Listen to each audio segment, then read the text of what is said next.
জানো, তোমাদের করা প্রত্যেকটা কমেন্ট আমি খুব ভালো করে পড়ি। সে আমার বান্ধবী সুদেশনাই হোক, বিহু দাস হোক, কিংবা পম্পিদি দক্ষিণ দিনাজপুর থেকে। আমার খুব ভালো লাগে যে এত দূর দূর থেকেও তোমরা আমার ভিডিও দেখো। হ্যাঁ জানি, খুব ছোট্ট একটা কন্টেন্ট শুরু করেছি, তবে তোমাদের কাছে অবধি পৌঁছতে পেরেছি তোমাদের এত ভালো ভালো কমেন্টে আমাকে সত্যি আপ্লুত করে। তো যাই হোক, সেদিন সকালবেলাটা একটু অন্যরকমভাবে শুরু হয়েছিল। আগের দিন রাতে বৃষ্টি হওয়ার জন্য সকাল থেকে বেশ ঠান্ডা ঠান্ডা ছিল, যদিও এরকম ওয়েদার মথুরায় খুব একটা দেখা যায় না। সেদিন রাতে ওদের ইউনিটে ছিল একটা প্রোগ্রাম, যা ড্রেস কোড ছিল শাড়ি।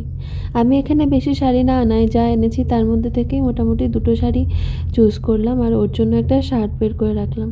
দুপুরবেলা ও অফিসে চলে যাওয়ার পরে যখন ফিরলো, তখন শুনলাম যে না, শাড়ি না, ড্রেস কোড চেঞ্জ হয়ে স্যুট হয়েছে, মানে চুড়িদার আর কি।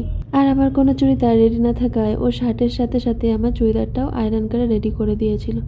তারপর বেরিয়ে পড়লাম আর চলে আসলাম প্রোগ্রামের জায়গায়। এই যে প্যান্ডেল মতো করা আছে, এর গায়ে যে শাড়িগুলো লেগে আছে না, এগুলো এখানকার লোকাল মহিলাদেরই শাড়ি নিয়ে করা। তারপরে এখানে বসে বসে দেখছিলাম বাচ্চারা বিভিন্ন রকম খেলায় পার্টিসিপেট করেছিল, কেউ মিউজিক্যাল চেয়ার, কেউ স্লো সাইকেল রেস, আর চারিদিকে বিভিন্ন রকমের স্টল বসেছিল, কোথাও খেলাধুলো, কোথাও খাবার। তো আমিও তার মধ্যে একটা দুটো ট্রাই করলাম। এটা আমার জীবনে প্রথমবারের মতো কোনো ফৌজি প্রোগ্রামে পার্টিসিপেট করা। সব কিছুই ছিল খুব নতুন, তাই পুরোটাই ছিল এক্সপ্লোর করার মতো।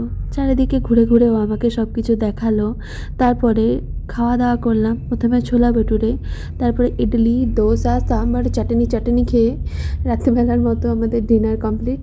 তারপরে আমরা চলে আসলাম বাড়ি। বাই সবাইকে, সবাই অনেক ভালো থেকো, কমেন্ট করতে থেকো, অনেক ভালোবাসা নিও।